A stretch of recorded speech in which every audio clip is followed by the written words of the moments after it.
Amis ludomaniaques, bonjour et bienvenue dans cette nouvelle règle en vidéo. Aujourd'hui, Fields of Green, Grand Fer, un jeu de Vangelis Bagiartakis, édité par Stronghold Games et Artiper Games, pour 2 à 5 joueurs de 12 ans et plus et des parties d'au minimum 45 minutes. Donc il s'agit de l'extension de Fields of Green, qui a été éditée en français sous le nom du Temps des Moissons, et cette extension est à ma connaissance pas encore sortie en français. Alors, qu'est-ce que ça change au niveau de Fields of Green Grand Fer, pardon. Alors, d'abord, vous allez avoir deux nouvelles cartes que voici. Le silo principal et le château d'eau principal. Ça va remplacer votre silo et votre château d'eau de départ. Ça sera forcément ces deux-là qui seront vos cartes de départ. Et elles seront à la couleur de vos jetons. Donc là, par exemple, en violet comme ceci. Et vous allez le voir, on en a pour tous les goûts avec du bleu, du vert. Hop. On doit avoir du jaune ici même. Et du rouge que voilà. Vous voyez, on le voit sur les cartes. En rouge, ici au niveau des toits et ici au niveau du bord du château d'eau principal. Donc le silo principal et le château d'eau principal ont exactement les mêmes effets qu'un silo et un château d'eau standard. C'est juste que dans les nouvelles règles, certaines cartes feront appel à ce silo principal ou à ce château d'eau principal qui seront, de par le fait forcément, on va dire entre guillemets, au milieu de votre ferme, puisque ce seront vos châteaux d'eau et silos de départ. Donc vous l'avez vu, au début de la partie, chaque joueur va choisir une couleur et va choisir aussi également les marqueurs correspondant à la couleur en question, le silo principal et le château d'eau principal de sa couleur. On démarre avec ça. L'autre nouveauté du jeu, la grosse nouveauté qui explique le titre, ce sont ces attractions. Donc ces attractions-là, elles sont au nombre de 8. Là je vous les fais voir très rapidement, mais on va revenir dessus. Et donc on a la possibilité de jouer avec ces attractions. Si on décide de jouer avec ces attractions, on va les mélanger et on va en tirer 3 au sort pour jouer avec. On peut également en choisir 3 en concertation si l'ensemble des joueurs sont d'accord. Ensuite, l'autre nouveauté du jeu, ça va être les prix. Il y a 12 cartes prix comme celle-ci. Voilà. Rapidement, on passe... 12 cartes prix. Donc ces cartes prix, si on veut jouer avec, on les mélange et on en tire autant que le nombre de joueurs. Donc si on joue à 2 cartes, si on joue à 4 cartes, il y a un petit piège. Si on joue à 5, on ne tire tout de même que 4 cartes. Puisque vous l'avez compris, l'autre nouveauté, c'est qu'on peut maintenant jouer à 5. Et on peut jouer à 5 d'autant plus que le matériel correspondant a été donné. Donc voilà, de la nourriture en plus, de l'eau en plus, et des pièces et des points de victoire en plus. Ceci associé à l'ensemble des 5 couleurs ici et aux cartes supplémentaires que vous allez avoir dans le jeu va vous permettre de jouer à 5 à cette version. Donc au niveau des objectifs, eh bien, donc en fait au niveau des cartes prix, ça va donner des objectifs à chacun. Voilà, c'est inscrit ici, par exemple ici, construire le plus de champs de fruits d'ici la fin de la partie, et 2 points de victoire par champ de fruits à la fin de la partie. Voilà, avoir le plus de pièces à la fin de la partie, 3 points à la fin de la partie. Donc tout simplement, on va lire les objectifs et on va les placer face visible pour tous, de manière à ce que tout le monde soit au courant des objectifs qui sont là. Et en fin de partie, après avoir appliqué toutes les capacités de fin de partie, on va vérifier chaque carte. Et celui qui a le mieux rempli l'objectif, eh bien, va obtenir le prix indiqué et donc les points de victoire associés. S'il y a une égalité entre les joueurs, il y aura moins 1 PV par joueur à égalité au-delà du premier. Donc je traduis, si 2 joueurs sont à égalité pour un objectif, par exemple... construire le plus de champs de légumes, 2 points par champ de légumes. Si 2 joueurs sont à égalité, eh bien, il y aura moins 1 PV au résultat, mais les 2 joueurs toucheront la récompense.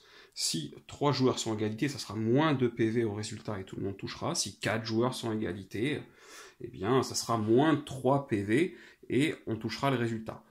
Attention, une récompense ne peut jamais être négative à la fin, donc dans ce cas-là, personne ne toucherait, mais personne ne perd de points s'il advenait que, avec le nombre d'égalités, ça rend la récompense négative. Bon, ça peut arriver. Il y a ce type de récompense, par exemple, être le premier à construire 2 lieux de chaque type, champ, bétail, construction et bâtiment. Là, évidemment, dès que quelqu'un l'atteint, eh bien, il récupère la carte, hein, sinon on ne va pas forcément s'en souvenir. Et j'imagine que si ça devait arriver dans le même tour, ça se jouerait dans l'ordre du tour pour celui qui récupérerait la carte.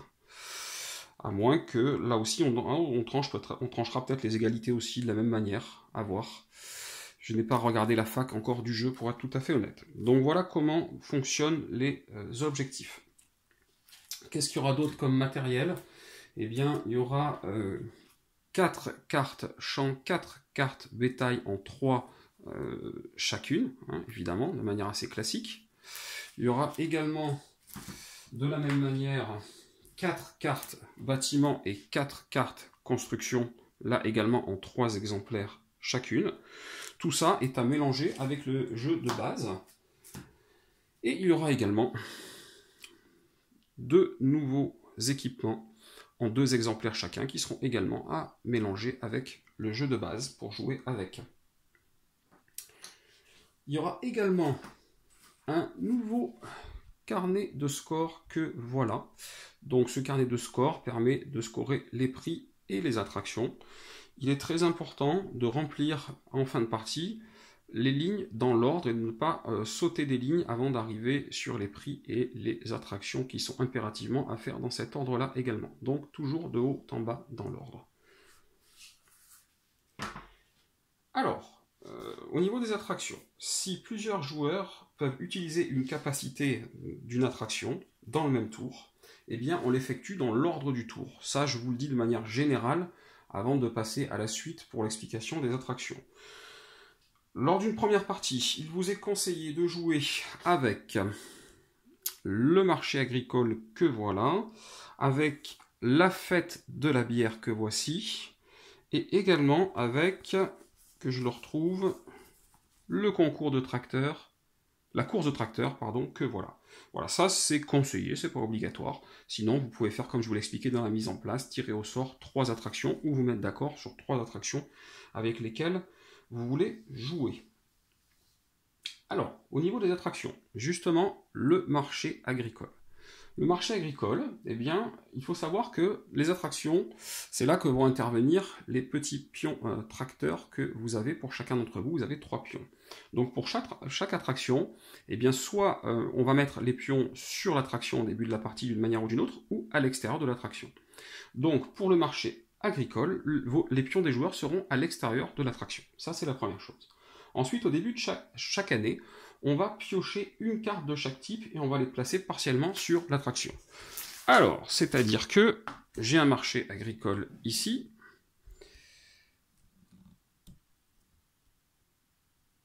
Allez, on va essayer de se rapprocher un petit peu. Donc, j'ai un marché agricole ici. On va enlever les autres attractions, ça sera plus simple. Je vais piocher une carte de chaque et la mettre partiellement là où c'est indiqué. Là, j'ai marqué bâtiment, hop. Là, il y a marqué construction, hop. Et là, il y a marqué champ. Donc, ça va ressembler à quelque chose à peu près comme ça. Les marqueurs des différents joueurs, en supposant, hop, vont être à l'extérieur de l'attraction, comme ceci. On va peut-être les mettre au-dessus, ça sera beaucoup plus simple à visualiser. Donc ça, c'est la mise en place pour le marché agricole. Lors de la phase d'action, avant de choisir une carte pour un tour, eh bien, on peut placer son marqueur sur l'attraction. Donc par exemple, le joueur je ne sais pas lui jouer, il place son marqueur, il paye une pièce, d'accord, et il va échanger une carte de sa main avec une carte de l'attraction. Alors attention, les cartes en question n'ont pas nécessairement besoin d'être du même type. Donc par exemple, il peut récupérer les autruches et puis poser les courgettes dessus. Donc rappelez-vous, si plusieurs joueurs veulent le faire, c'est dans l'ordre du tour. Ça, c'est une chose. Pour utiliser de nouveau cette capacité lors d'un tour suivant de la même année, parce que là, effectivement, pour l'instant, vous voyez, eh bien, on va mettre son marqueur à plat, pour indiquer qu'on l'a utilisé une seconde fois, et on va payer 2 pièces. Et là, on va faire l'échange de la même manière. Voilà grosso modo comment ça fonctionne. À la fin de chaque année, on va défausser toutes les cartes de l'attraction, on va retirer tous les marqueurs joueurs, et on va refaire la mise en place, comme je vous l'ai expliqué, en mettant une carte de chaque, et en redémarrant la nouvelle année. Voilà, ça c'était le marché agricole. Autre attraction, la fête de la bière. La voilà. Alors, pour la fête de la bière, au niveau de la mise en place, les pions joueurs vont être ici, sur l'emplacement 0. Donc je dois avouer que les attractions ne sont pas forcément très grandes, mais j'imagine que voilà, on peut les mettre comme ça. Tac. Ça reste assez clair. Ensuite, on va mettre un certain nombre de ressources selon le nombre de joueurs. Donc il faut savoir que pour chaque joueur, on va mettre une eau, on va mettre également une nourriture, on va mettre aussi un point de victoire, et on va mettre 2 pièces.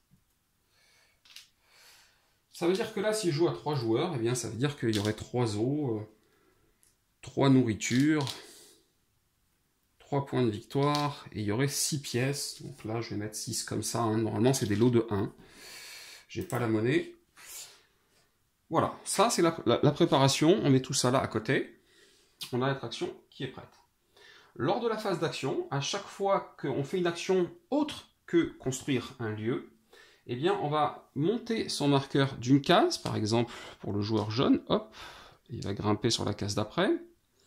On va monter son marqueur d'une case, et ça marche aussi quand on construit, donc ça marche quand on construit un château d'eau, un silo, quand on va au marché, quand on restaure un lieu, hein, tout ce qui est autre que construire un lieu, qui ne fonctionne pas. Et on obtient alors une des ressources sur la gauche. Soit je prends un point, soit je prends une nourriture, soit je prends une eau, soit je prends 2 pièces. Bon là normalement on avait dit que c'était des lots avec des 1. Hein. D'accord, les pièces c'est forcément un lot de 2. En fin de partie, on obtiendra les points qui sont évidemment ici, hein, tout simplement. Donc il faut savoir que si j'obtiens la dernière ressource d'un type, par exemple si on est comme ça et que je choisis en ayant monté, bon supposément les joueurs ont déjà un peu joué, je choisis de prendre une nourriture, c'est la dernière nourriture qui restait. Dans ce cas-là, je peux choisir un joueur et le faire descendre d'une case. Donc par exemple, le violet, si je suis le jaune, je décide de le faire descendre d'une case. Voilà un petit peu comment marche la fête de la bière. Donc n'oubliez pas, évidemment, en fin de partie, de scorer vos points entre 10 et moins 1 si vous êtes redescendu carrément en dessous de la première case. Ok. Ensuite, l'attraction suivante, il s'agit du carrousel. Hop. Voilà le carrousel. Alors, le fonctionnement du carrousel. Eh bien, c'est pas très compliqué. Le carrousel, c'est quand on construit son premier lieu. Alors, il faut savoir que les marqueurs sont également à côté de l'attraction. Donc, voilà les marqueurs de nos amis joueurs. Hop. Les marqueurs sont à côté de l'attraction. Quand on construit son premier lieu, eh bien, on va se poser sur une des cases centrales qui correspond au lieu choisi. Donc vous voyez que là on a champ, construction, bâtiment ou bétail. Donc supposément, hop, je construis par exemple ce lieu-là dans ma ferme, il s'agit d'un champ, hop, je me place ici sur champ. Ça, ok, c'est pas compliqué, c'est pareil pour tous les joueurs. Pour le reste de la partie, à chaque fois que je vais construire un lieu d'un type adjacent à la case où je me trouve, eh bien, je vais y déplacer mon marqueur et obtenir une pièce. Alors attention, l'adjacence, voilà comment ça marche. Pour les cases du milieu, donc les 4 cases du milieu, l'adjacence, c'est quoi? C'est, par exemple, là où je me trouve, c'est ces 2 cases-là et ces 2 cases-là. Il n'y a pas d'adjacence en diagonale. Donc je suis adjacent ici, je suis adjacent là, je suis adjacent ici et je suis adjacent là. Donc si dans mon prochain bâtiment, mon prochain lieu, je construis un bâtiment ou une construction ou un château d'eau ou un bétail travail, eh bien je vais me déplacer à cet endroit-là. Par exemple, un bétail travail, hop, je me déplace ici. Je gagne une pièce en faisant ça. Si une prochaine fois je construis encore adjacent, ça marche aussi, sauf que sur les cases extérieures, il n'y a que 3 adjacences. Là, l'adjacence, ça serait volaille, château d'eau, ou de nouveau, un champ. Donc par exemple, le coup d'après, je construis un bétail volaille, hop, je me retrouve ici, et je gagne une pièce. Donc voilà. Évidemment, si je suis sur une case et que je construis exactement la même chose ou quelque chose qui n'est pas adjacent, je ne peux pas bouger et je ne gagne donc pas 2 pièces, en toute logique. Voilà pour le carrousel. Alors, qu'est-ce qu'on a d'autre après le carrousel? On a le concours de danse. Le concours de danse que voilà. Alors, au niveau du concours de danse, les joueurs se mettent ici, sur la première case. Hop. Voilà les petits tracteurs. On va piocher une carte de chaque type, c'est-à-dire champ, bétail, construction, bâtiment. Ok. Donc, on va le faire. Tac. Voilà une carte de chaque type. On va les mélanger. Face cachée. On va en révéler 3 au hasard, en gardant bien l'ordre dans lequel elles ont été révélées. Voilà qui est fait. On va redescendre un peu tout ça, pour que ce soit plus visible pour tout le monde. Voilà. Ok, donc une fois qu'on a fait ça, la mise en place est faite. On pioche un type de lieu de chaque, on mélange face cachée, on en révèle 3 dans l'ordre. Ça sera le premier, le deuxième et le troisième. À la fin de la première année, on va vérifier les fermes de tous les joueurs pour y trouver les lieux du même type que la première carte révélée. D'accord? Donc là, par exemple, ça serait les champs. Et bien, celui qui en a le plus va avancer de 2 cases sur la piste du concours de danse. Tous les autres joueurs qui ont au moins un lieu de ce type vont avancer de 1 case, par exemple. Si quelqu'un n'a pas de lieu de ce type, il avancera de 0 case, il n'avancera donc pas. Ensuite, on va défausser la carte en question, et on refera pareil à la fin de la deuxième année pour ce type de lieu, et à la fin de la troisième année pour ce type de lieu, tout simplement. Oui, ok, mais à quoi ça sert? Alors, c'est assez simple. Lors de la phase d'action, avant de choisir la carte de votre tour, vous pouvez réaliser une des capacités qui sont listées ici sur l'attraction. On ne peut réaliser les capacités que si elles sont du même niveau ou inférieures à notre pion. Par exemple, pour le joueur violet, il peut utiliser la capacité numéro 3, ou la numéro 2, ou la numéro 1, à son choix. Les deux autres d'en dessous ne peuvent utiliser que la capacité numéro 2 ou la capacité numéro 1. Par exemple, ici, après nos déplacements. Donc, on peut utiliser une capacité. Si on le fait, on descend son marqueur d'autant de cases que le numéro de la capacité choisie. Donc, si le joueur violet choisit la capacité numéro 2, il l'applique, puis il va redescendre sur la case 1.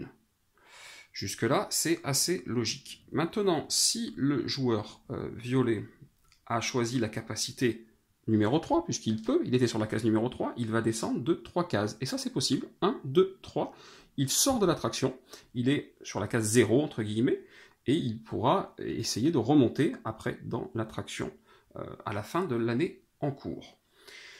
Pareil pour eux, ils peuvent utiliser la capacité 2 ou la capacité 1, et s'ils le font, ils reculent de 2 ou de 1 case selon la capacité qu'ils ont choisie. Voilà. Quand on réalise la 5e... Alors attendez, on va essayer de faire dans l'ordre. Donc si on tombe à 0, on va en dehors de l'attraction. Si on a mis de côté une carte en utilisant la première capacité et qu'on n'arrive pas à la construire avant la phase de récolte, elle est défaussée. Pourquoi je vous dis ça? On va essayer de vous montrer les capacités. La première capacité, c'est si vous construisez un lieu ce tour, vous pouvez choisir de ne pas payer son coût et de le placer de côté proche de votre ferme à la place. Et à n'importe quel moment avant la phase de récolte de cette année, vous pouvez payer son coût et le construire. Donc, si vous avez mis de côté une fameuse carte, et que vous n'arrivez pas à la construire avant la phase de récolte de l'année en cours, eh bien elle sera défaussée. Voilà. Pour la troisième capacité, ici, déplacer un lieu non principal de votre ferme vers un autre emplacement. Donc non principal égale pas le château d'eau principal, pas le silo principal. Eh bien si vous utilisez cette capacité, vous ne pouvez pas déplacer un lieu qui fasse que votre ferme se sépare en 2 ou plusieurs parties. D'accord, vos bâtiments doivent rester groupés. La capacité numéro 2, vous voyez, vous obtenez une des 3 ressources choix, c'est assez simple. La capacité numéro 4, vous échangez un lieu de votre main avec un lieu de la défausse, c'est assez simple. Et la 5, vous piochez un lieu et l'ajoutez à votre main et vous réalisez 2 actions lors de ce tour. Donc quand on réalise la 5e capacité, on pioche une carte de la pile de son choix parmi les 4 types de cartes. Tout simplement. Ok pour le concours de danse. Après le concours de danse, eh bien, vous allez avoir le salon de l'équipement. Voilà le salon de l'équipement. Alors, le salon de l'équipement, les marqueurs joueurs vont être placés à côté de l'attraction. Et on va mettre, alors là, j'ai que ceux de l'extension à disposition, mais on va mettre 4 équipements, d'accord, qu'on va piocher dans la pile équipement. Donc là, évidemment, il va y avoir les mêmes équipements, puisque j'ai que ceux-là sous la main. Mais ce n'est qu'un exemple. Hop, il va y avoir 4 équipements qui vont être apposés dessus. Voilà. Alors, cette attraction, comment elle fonctionne? On va pouvoir faire deux choses différentes avec cette attraction. Chaque fois qu'on va obtenir un équipement, eh bien, au lieu de choisir parmi 3 tuiles comme on faisait d'habitude qu'on pioche, on peut éventuellement en prendre un sur l'attraction. Donc si on le fait, eh bien, on va piocher une nouvelle tuile équipement et on va la mettre à la place de celle choisie. Donc si je prends un Tokiwoki, ok, je prends le Tokiwoki, mais il va falloir remplacer ici, mettre une nouvelle tuile équipement qu'on va piocher dans la pioche des équipements. Si on n'a aucun des équipements disponibles, on peut toujours choisir de piocher 3 tuiles face cachée et d'en garder une absolument comme d'habitude. L'autre chose que l'on peut faire, c'est lors de la phase d'action, avant de choisir une carte pour le tour, on peut payer 3 pièces, c'est les 3 pièces qui sont indiquées ici, on peut payer 3 pièces pour obtenir une des tuiles équipement de l'attraction. Si on le fait, on pioche une nouvelle tuile équipement, on la met à sa place bien évidemment, et on place ensuite son marqueur sur l'attraction. C'est pour indiquer qu'on a obtenu un équipement de cette manière, et on peut en obtenir qu'un par tour, donc ça permet d'indiquer, et à la fin de chaque tour, eh bien, on place toutes les tuiles équipement restantes sur l'attraction en bas de la pile équipement, on retire tous les marqueurs, donc tout ça s'en va à la fin de chaque tour, et on réapprovisionne avec 4 nouveaux équipements, et on refait un tour. Voilà, donc ça joue sur les équipements, le salon de l'équipement. Ensuite, on a le concours. Hop, voilà le concours de lancer de bottes de foin. Alors, le concours de lancer de bottes de foin, comment ça fonctionne? Donc, c'est pas plus compliqué que ça non plus, vous allez voir. Il faut savoir que déjà, vos marqueurs vont être placés ici, en bas de l'attraction, au-dessous de la première case. Quand on construit son premier lieu, eh bien, on va déplacer son marqueur sur la section qui correspond au coût en pièces. Donc là, j'ai une section avec 0, 1 ou 2. J'ai une section avec 4, 5 et une section avec 6 et 7+. Donc si mon premier lieu, paf, est par exemple une chapelle, eh bien, hop, je vais me mettre ici sur 6 et 7+, par exemple. Donc vous noterez que si le joueur vert, par exemple, construit des autruches, eh bien, elles valent 3. Il n'y a pas de section avec 3. C'est le seul cas de figure, donc le joueur vert ne bougera pas, par exemple. Ok. La prochaine fois que vous construisez un lieu, ça inclut un château d'eau, un silo, etc., vous vérifiez son coût en pièces. S'il correspond à la section où vous vous trouvez, eh bien vous obtenez la récompense indiquée. Si par exemple je construis un nouveau lieu et que ce lieu me concernant, puisque j'ai construit une chapelle, est à 6 ou 7, donc par exemple si je construis un poulailler, eh bien ça correspond à la section sur laquelle je suis déjà. À ce moment-là, je gagne la récompense qui est là, c'est-à-dire 2 points de victoire. Et ça peut être autre chose, hein, les récompenses, ça peut être 1 point de victoire, ou ça peut être ici soit 2 pièces, soit une eau, soit une nourriture. S'il correspond à une autre section, alors là j'ai 2 choix. Soit je me déplace dans la section en question, donc par exemple, si je construis, qu'est-ce qu'on pourrait bien construire?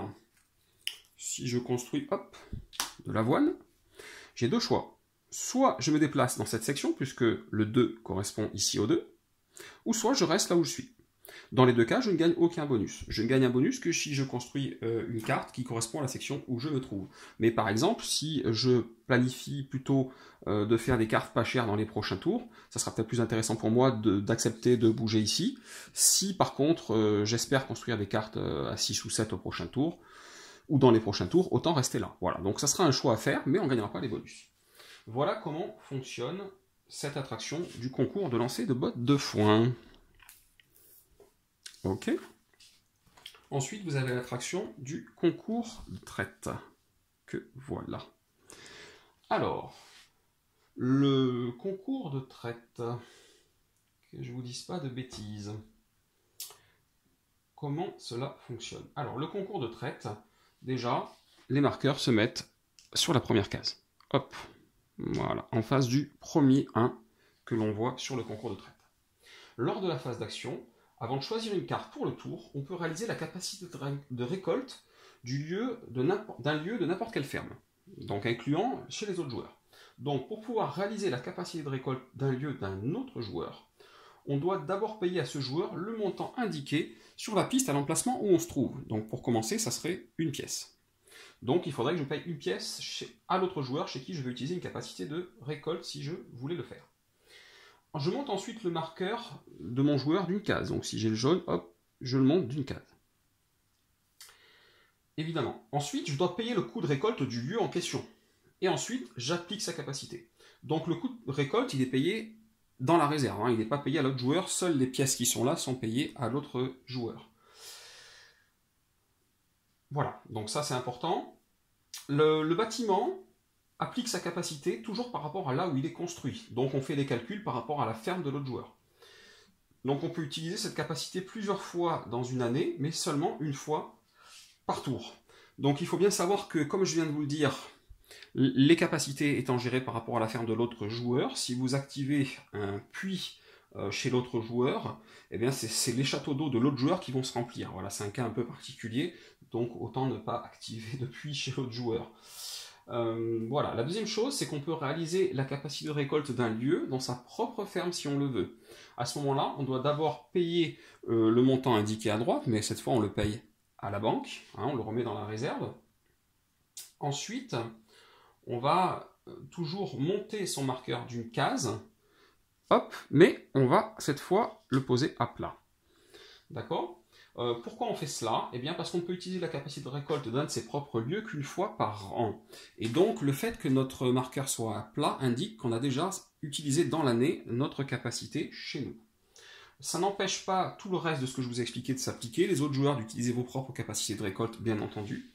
Et évidemment, en fin d'année, les marqueurs qui sont à plat sont remis droits, mais seulement en fin d'année.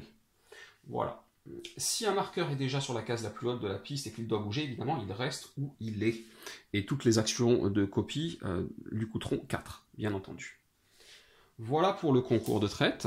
Et il nous reste la petite dernière attraction, puisqu'il y a 8 attractions hop, dans le jeu. Il s'agit de la course de tracteur. Donc la course de tracteur, hop, voilà, on met les jetons à l'entrée de la course, on va dire. Et puis quand on construit son premier champ, eh bien, on va déplacer son pion ici, puisque vous voyez, il y a marqué champ. Donc, par exemple, si je construis de l'avoine, hop, tac, je vais me déplacer sur champ. C'est pareil pour tous les joueurs, bien entendu. Par la suite, eh bien, à chaque fois que je vais construire une nouvelle carte, je vais comparer si elle correspond à la case d'après, je vais avancer. Si elle ne correspond pas à la case d'après, je n'avancerai pas. Donc, si par exemple, je construis ce poulailler, évidemment, elle n'avance pas. Si plus tard, je construis des autruches, eh bien, hop, je vais avancer ici puisqu'il y a marqué bétail. Bétail, champ, château d'eau, bétail, construction, champ, château d'eau, bâtiment, bétail, construction et bâtiment. Donc vous l'avez compris, le but du jeu c'est de progresser sur la piste, de faire la course avec ces tracteurs comme le nom de l'attraction l'indique. Donc à la fin de la partie, on va gagner des points de victoire selon sa position dans la course. Donc peu importe, si personne n'est arrivé au bout, c'est pas forcément ça qui compte, mais disons que la personne qui est premier va toucher 3 points de victoire, le deuxième 2 points de victoire et le troisième 1 point. S'il y a des égalités, eh bien les places sont payées à 100%, donc s'il y a 2 personnes qui sont premières, elles vont toutes les deux toucher 3, et puis il n'y aura pas de deuxième, et le troisième va toucher 1 par exemple. On va également gagner la ligne sur laquelle on se trouve, donc si par exemple j'ai fini ici, bien je gagnerai 3 points supplémentaires, et toute personne ayant fini, je ne sais pas si on peut le voir correctement, hop, toute personne ayant fini la course gagne également 2 points supplémentaires. Donc si j'ai fini la course, j'ai forcément 2 points, j'ai forcément 5 points là, il y a des chances que je sois dans les 3 premiers, donc j'aurai 3, 2 ou 1 point pour savoir qui est premier. Voilà. Enfin non, j'aurais pas 3, 2 ou 1 point, j'aurais 3 points éventuellement partagés avec quelqu'un d'autre, puisque forcément je suis sûr d'être premier si je suis sur la dernière case. Voilà comment marche la course de tracteur. Donc là je crois qu'on a fait le tour au niveau des attractions, ce qui est déjà pas une mince affaire. Et là vous savez exactement comment jouer à Fields of Green Grand Fer à plusieurs joueurs. L'autre nouveauté du jeu, c'est le jeu solo. Donc oui, on va pouvoir jouer en solo à Fields of Green ou au temps des moissons. Alors la mise en place, elle va être normale. On va par contre, hop, récupérer toutes les cartes prix qui sont ici. On va les mélanger face cachée. Voilà. On va en tirer 4, que voici. On va les retourner, et on va les mettre dans ce sens. Parce que là, vous voyez, je solo. Ok, 90 degrés sur la droite.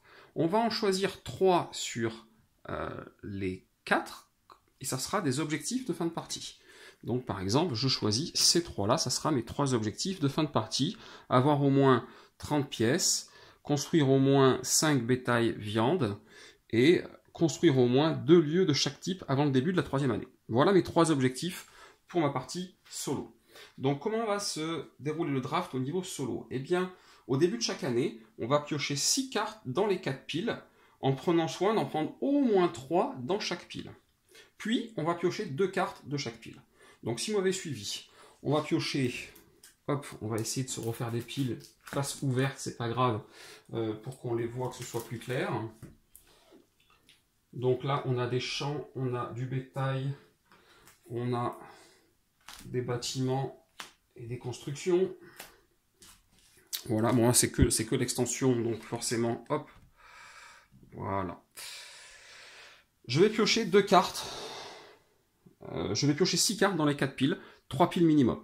Donc par exemple, je peux vouloir piocher 3 ici, 2 ici et 1 ici. Ça, c'est du classique. Évidemment, c'est face cachée. Hein. Là, je voulais montrer face ouverte, mais c'est face cachée. Ensuite, je vais piocher 2 cartes de chaque. Donc 2, 2, 2 et encore 2. Tout ça est en face cachée, je vous le rappelle. Voilà, ça va me faire 14 cartes, une pile de 14 cartes. Donc là, je mélange les 14 cartes en une seule pile. Quand ça va être à moi de jouer, qu'est-ce qui va se passer? Alors, on va faire un petit peu la place pour que vous puissiez bien voir. Donc ça, ce sont mes objectifs de fin de partie. Ok. Voilà ma pioche de 14 cartes. Donc comment ça va se marcher? Eh bien, je vais piocher 3 cartes face ouverte. Hop, ok. Je vais piocher 3 cartes face ouverte. Je vais en prendre une pour réaliser une action. Donc par exemple, tiens, je vais prendre cette cabane pour la construire, admettons. Donc j'aurais pu faire autre chose, hein, mais bon, pour réaliser une action. Je vais en choisir une qui va partir dans la pile de défausse, car il y aura une pile de défausse. Donc supposément, celle-là, elle part à la défausse. Et je vais en choisir une que je vais garder, ici, dans les cartes alignées. Ça sera mon premier tour. Au tour d'après, je vais repiocher 2 cartes. Évidemment, comme ce sont que les cartes de l'extension, c'est les mêmes qui tombent. Et je vais refaire le même processus. Je vais en choisir une pour faire une action, une à défausser et une à garder parmi les 3. Donc ça va me permettre de jouer 7 tours par année au lieu de 6, sachant qu'au dernier tour de chaque année, je n'aurai que 2 cartes. Donc sur les 2 cartes, je vais en choisir une pour faire une action, et je vais en choisir une à défausser. Voilà. Ça, c'est le principe du draft au niveau du jeu solo. Alors, au niveau du jeu solo, vous avez 2 aides de jeu qui sont ici. Là, je ne les ai pas traduites, elles sont encore en anglais. Je ne joue pas beaucoup solo. Ces 2 aides de jeu, vous allez aussi, dès le début de la partie, les mettre à côté de vous. Et cette aide de jeu-là vous indique une capacité spéciale dont je vais vous parler maintenant. Alors, la capacité spéciale, eh bien, une fois par partie, à la phase d'entretien, vous pourrez choisir un type de champ, c'est-à-dire céréales ou légumes ou fruits, ou un type de bétail, c'est-à-dire laitier, volaille, travail ou viande, révéler les cartes du paquet qui correspondent, donc les cartes du paquet champ ou les cartes du paquet bétail, jusqu'à en trouver une qui correspond à ce que vous avez demandé. Voilà, cette carte-là, vous allez la prendre et vous allez la mélanger au paquet de cartes avec lesquelles vous allez jouer cette année-là. Et les autres cartes que vous avez défaussées jusqu'à chercher la bonne, vous allez les remélanger dans leur paquet. Une fois que vous avez fait ça, vous défaussez la carte d'aide de jeu qui correspond à la capacité spéciale, de manière à vous rappeler qu'elle a déjà été utilisée. Vous ne pouvez utiliser cette capacité spéciale qu'une fois par partie. Donc sachez que si vous n'utilisez pas la capacité spéciale pendant la partie, vous gagnerez 2 points de victoire supplémentaires à la fin de la partie. Donc c'est pas forcément négligeable. Mais bon, ça peut aussi sauver la mise pour répondre à des objectifs. Voilà. En fin de partie, après donc les 4 années, eh bien les 3 objectifs qui sont là doivent être atteints. C'est impératif, sinon vous avez perdu la partie. L'autre chose, vous devez avoir atteint les 3 objectifs et avoir scoré au moins 50 points. C'est un minimum. Voilà. Sinon, là aussi, vous avez perdu la partie. Donc, 3 objectifs atteints et 50 points minimum pour pouvoir prétendre à la victoire. Alors il faut savoir qu'en fin de partie, chaque bétail ne peut compter que pour un seul type à la fois. Alors, on va essayer de trouver du bétail pour vous montrer ça. Voilà, par exemple, ici, j'ai des autruches. Les autruches, elles sont à la fois volaille et viande. Donc, au cours de la partie, elles sont bien évidemment volaille et viande, et vous pouvez faire des effets en fonction de ça. À la fin de la partie, par rapport à vos objectifs, il faudra choisir si ces autruches sont volailles ou viande pour répondre à un des objectifs. Une fois que vous avez par exemple choisi que vos autruches seront des volailles pour un objectif, vous ne pourrez pas dire que vos autruches sont des viandes pour un autre objectif. Ça sera l'un ou ça sera l'autre pour toute la fin de partie. Voilà, donc ça c'est important au niveau du calcul. Si vous n'avez pas utilisé votre capacité spéciale, comme je vous l'ai dit, vous gagnez 2 points de victoire également. Et après, vous comparez votre score avec ce qui est dans le livret. Alors, si vous faites les 50 points minimum réglementaires, vous êtes 10 débutants. À partir de 60 points, c'est acceptable. 70 points établis, 80 points expérimentés. 90 points, vous êtes expert. 100 points, vous êtes maître. Voilà. Alors, il y a des cartes qui font référence à d'autres joueurs. Dans les cartes de cette extension, vous avez les buffles que voilà. Ils vous disent obtenez 4 pièces si vous avez plus de bétail laitier que tous les autres joueurs, obtenez 2 pièces supplémentaires. Évidemment, comme vous jouez en solo, c'est pas possible. Donc vous comparerez avec la défausse, et si vous en avez plus de bétail laitier que ce qu'il y en a dans la défausse, vous gagnerez ces 2 pièces supplémentaires. Un peu dans la même idée, vous avez donc la chapelle. Donc la chapelle, choisissez un joueur adjacent, obtenez un point de victoire pour chaque lieu que vous avez en commun dans vos fermes. Donc là c'est pareil, vous comparez avec la défausse en fin de partie et vous gagnerez un point de victoire pour chaque lieu que vous aurez en commun avec la défausse.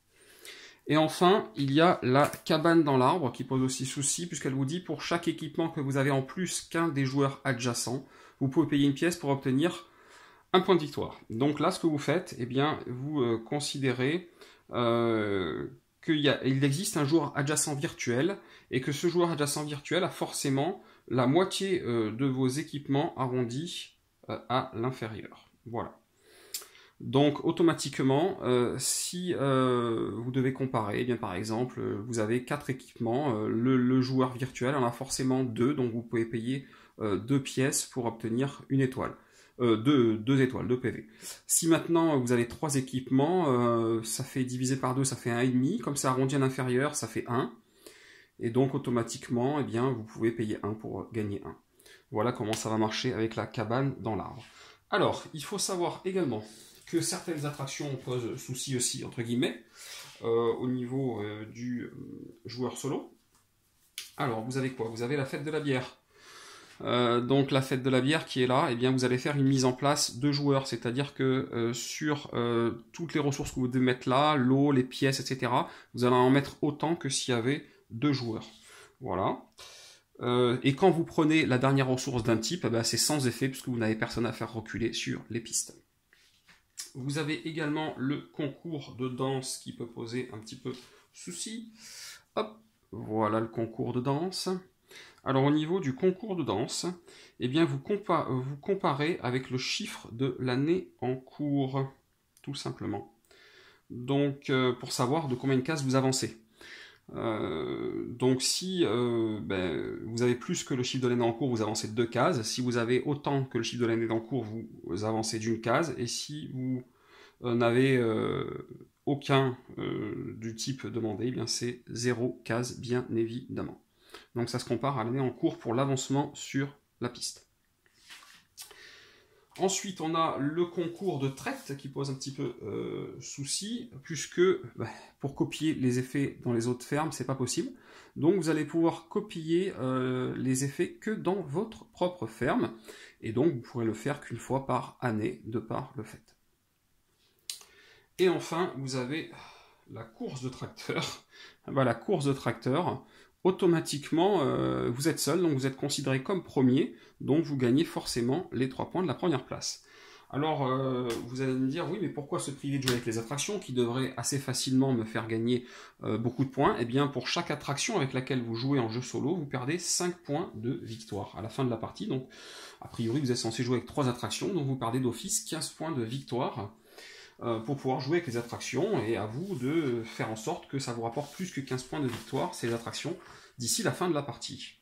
Voilà, donc c'était les explications des règles de Fields of Green grand fer.